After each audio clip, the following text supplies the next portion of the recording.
it's me, your Void, and I'm needlessly stressing over my reading, so I decided to do a dumb thing.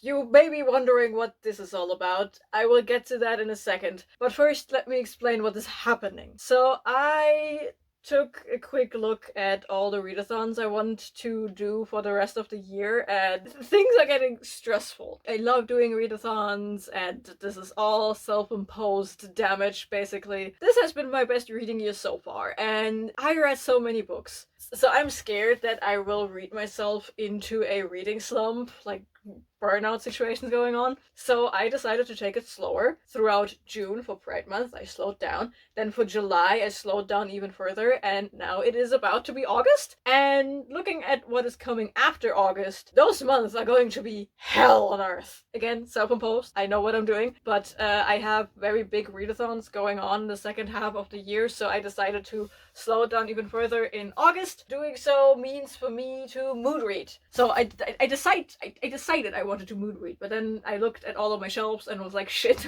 I still want to read all of these books. I need someone to make a decision for me. In July, I outsourced this decision making to my friends, which was a great idea, I think. But I thought doing that again is kind of boring, so instead I am hopping on a trend that is going around TikTok specifically at the moment, which is spinner wheels. Everyone and their mom is apparently doing a spinner wheel because their physical TBRs are way too big, so they let a wheel decide. Now, I don't like to be told what to do, so I'm not going to do a spinner wheel with the titles of the books I have. Instead, I came up with 64 prompts, put them on a spinner wheel, and I'm going to spin this wheel, and we will see what I'm supposed to be reading. How many spins will I do? I think 5 is okay. Let's go with 5 spins. I can always add more things I want to read later, but 5 is a solid number. I like the number 5. It doesn't seem too wild out there, and if I decide to pick some bricks for this challenge, I'm still hoping to be able to go through all of them. So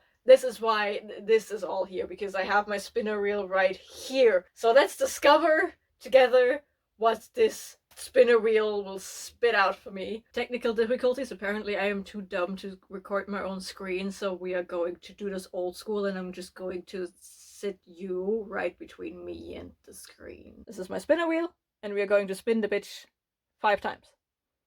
5. Let's go. Spin number 1.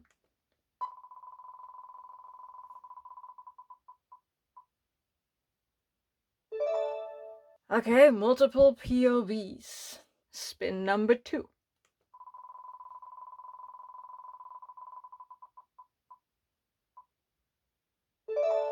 My favorite author.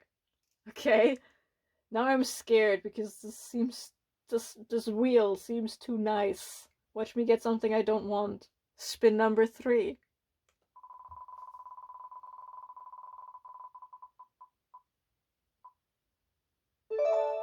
Title starts with the word the. Okay. Shouldn't be too hard, right? Spin number 4.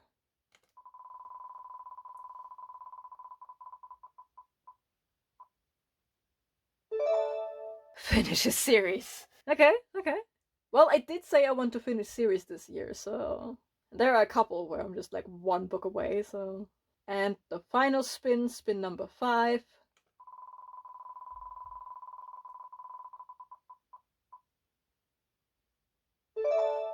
We had that before.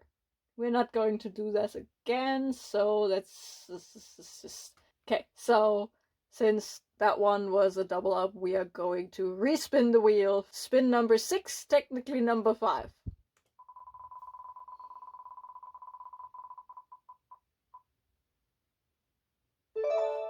My prettiest book!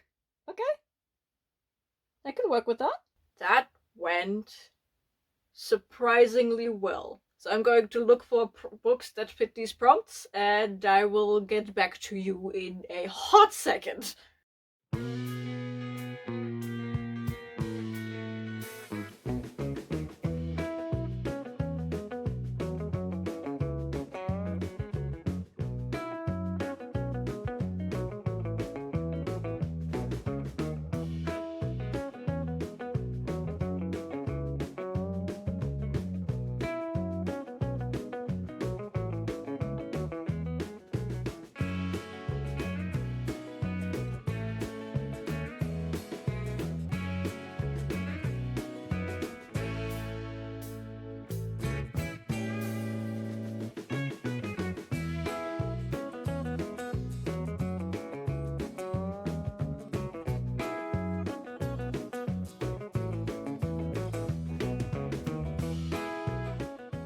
I've found the 5 books that I'm going to read in August.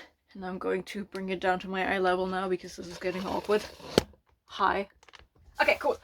Yeah, I found the books that I'm planning on reading in August. I have them right here. So let's go down in order. We start with an ebook. We start with Hooked by Emily McIntire, which is one of my many Peter Pan retellings. Well, in this case, it's more like a Captain Hook, and I think he's kidnapping a darling. I don't know. All I know is this is one of those dark romance Peter Pan retelling things, of which I have way too many. I mean, they are at this point pretty much all the same, just with varying levels of magic influence. As far as I know, in Hooked specifically, there is no magic. It's literally just like dark mafia romance bullshittery, but the characters and their storylines are inspired by the original Peter Pan. That's all I know about that, and that is an ebook for me. Yeah. And this one, I specifically googled that one. This has 2 first-person POVs, therefore it counts as a multi-POV book. Then we have the favorite author prompt. For that one, I actually had to think, because you see this shelf. This is my V.E. Schwab collection. V.E. Schwab is one of my favorite authors, and this is my Brian McClellan collection. Brian McClellan is one of my favorite authors. Of course, I have more than these 2. I have another one up there in the thrillers, but I wasn't feeling a thriller necessarily. Other than that, all the favorite authors I have come with a little footnote, because I only ever read 1 book by them. One being Alethea Faust with the Sex Wizards series. I only read the first one. I have all of them. I only read the first one. And the other one being D.N. Bryn. I only read book 1 of The Guide to Dating Vampires, which is How to Bite Your Neighbor and Win a Wager. I own all but the newest one. The newest one came out in June, I want to say. But I own book 2. I own the novella that's coming before book 3, and I own book 3, and I also own the free short story ebooks that are out, but I never picked up book 2 yet, and so I decided to pick up How to Sell Your Blood and Fall in Love, which is book 2 in the Guide to Dating Vampires. And in this one, we follow a guy who is working for the big, bad, evil pharma company that is secretly experimenting on vampires. Problem being, he himself is a vampire. He got turned kind of recently, so now he is sitting at work writing super long, smutty Star Trek fanfictions, and hopes that he's not getting discovered, because otherwise he would land on the other side of the glass wall, and he doesn't want to be there. And he meets a guy that is somewhat of a vigilante who is fighting for the vampires down on the streets, kind of trying to protect them, and they meet, and one of them is very hungry, and the other one has the blood that would satiate that hunger, and in this book they are probably going to fall in love. I loved How to Bite Your Neighbor and Win a Wager. It's stupidly cute, so that's why I immediately went and picked up all the other books. I just never started reading them. So I am putting this one on my TBR for one of my favorite authors, and I am hoping that that what book 1 gave me will continue in book 2. The third spin wanted me to find a title that starts with the word the, T-H-E. And for that one, I picked up The Undertaking of Hart and Mercy, which is a enemies to lovers historical romance with slight fantasy elements, I think. Yes, it is. It has magical elements. In this one, we follow Hart, who is a marshal who is patrolling these magical lands, but is also very lonely, apparently. And Mercy, who is an undertaker. And apparently this is enemies to lovers, so they don't really like each other, but then they start pen-palling each other without knowing who the other one is until they realize. And judging by the heart on the cover, I'd say they fall in love. Also, I love the weird color combination of this teal and the giant, the pink. It's jarring, and I love it. But yeah, this sounds interestingly hilarious, so I put it on my TBR. The next prompt wants me to finish a series. We all know I'm very bad at those. I had a couple to choose from, and ultimately I landed on A Saint by Sierra Simone, which is the third and final book in the series that started with Priest and continued with Sinner. I have no idea what the series is called. It probably has a name. It's probably named after the brothers, but I can't for the life of me remember the name of the brothers. Doesn't matter. I don't care. In these books, we follow 3 brothers. Every book follows a different brother and how they fall in love while at the same time grappling with their very complicated relationship with the Christian God, because they had some traumatic things happen in their past, and one of them decided to become a priest, the second one decided to marry a woman who was about to become a nun, and the third one, I believe, is trying to become a missionary. Why is he trying to become a missionary? Because he's running away from his lover. He recently discovered that he's bisexual, and then he hooked up with his brother's best friend, and apparently things went sideways, and now he's running away trying to be a missionary. Problem being, his ex is like, nah, and runs after him to catch him, and I would say they are falling in love over very dirty sex and a healthy dose of Catholic guilt, just like the other 2 books. I ate Priest up, I ate Sinner up. I can't wait to dive into Saint, because it promises the same Catholic guilt angst while at the same time being queer now. So I'm probably going to eat this up, and I have heard that people are emotionally devastated by this one.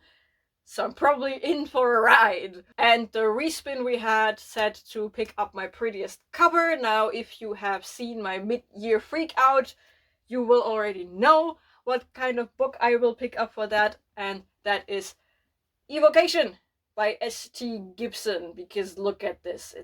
In this angle, it looks perfect. But now you can see it's actually shiny, like this is all foiling. And we are copying the tarot card of the Hanged Man, which I'm also a sucker for, like copying tarot cards. Like, this is so pretty! This is so pretty! And in this one, we follow a guy who is a medium. Like, this is some dark academia mysticism stuff. And we follow a guy who is a medium, but he is also the current carrier of a family curse, I think, which is a demon trying to slowly but surely possess him. So he runs back to his ex, who is now married to someone else, and they are like members of an occult society that hopefully can help him. And while he is fighting to not get possessed by this demon, he also starts rediscovering his emotions for his ex, but then his wife is stepping in, and there's a whole kerfuffle, and by the end we end up as a very complicated throuple, methinks. That is all I heard about it. I read from S.T. Gibson before. I read Dowry of Blood. Right there. And I fell in love with it. I fell deeply, deeply in love with it. And we all know I'm game for any kind of poly romance. And when you add some gothic flair into it all, yes, I'm so here for it. I hope the cover is as pretty as the story it holds. And there we go. This is it. This is my TBR for the month of August. I very much appreciated that this spinner reel was only mean to me once, not multiple times. So this is what I will be reading in August. Thank you very much, spinner reel. We may meet again in the future, who knows. If you made it this far into the video, let me know if you have read any of these, if you are excited to listen to me ramble about any of these in my wrap-up. If you don't have anything to say, leave any kind of round emoji down in the comments. Doesn't matter what. If it's an apple, it's an apple. If it's just a circle, it's a circle. I don't care. Anything round, leave it down in the comments below. And I guess I will see you in the next video. Bye.